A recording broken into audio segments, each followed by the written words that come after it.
Hello, this adventure is Matthes Crest, which is accessed via Tuolumne in the northern part of the park. If you get the Super Topo High Sierra Climbing Guidebook, you can read about it.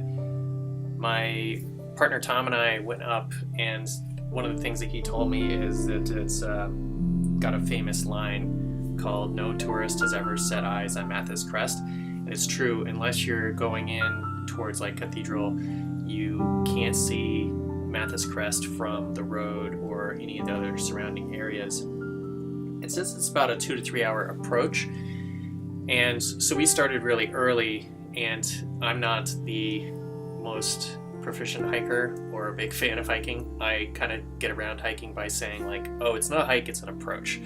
But it definitely has a long approach, so you're going to need to make sure you start early in the morning and also plan enough time to hike back out again if you're not going to be camping.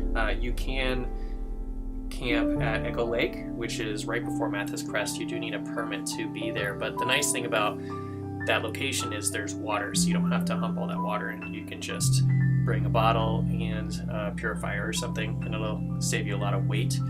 But we just went in with day packs, and it is a mile-long traverse plus 3 pitches to get started, so you are going to need some trad gear unless you're planning on soloing it. And we did see some soloists out there, but most people are going to have some ropes at least for the couple pitches up and then to rappel down at the end. This is my first mountaineering climb, so for me it was a little unnerving. My partner Tom is older than me, and he's been climbing for like 40 years, so to him this was just another ridgeline. And we did the whole thing in our approach shoes, like I said, with day packs, but we were tied in at least to each other. We did a lot of running belays where he would just start walking, and once the rope got tight I would start walking, and we had 50 feet or 100 feet out between us, so we didn't really have pitches per se once we got up those first 3 pitches. Just kind of a lot of, well, if I fall left, you make sure you go right or something like that.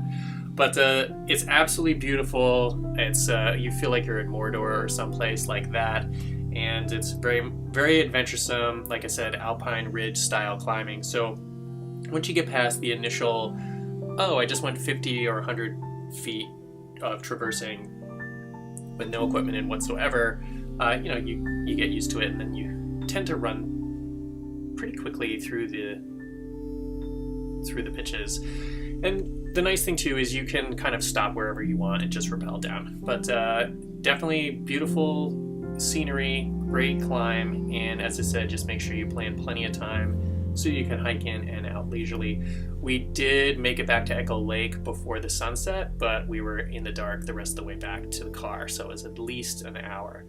So that's the only thing I would have changed, or if I go back again, I'll make sure to start earlier or maybe just climb it a little faster.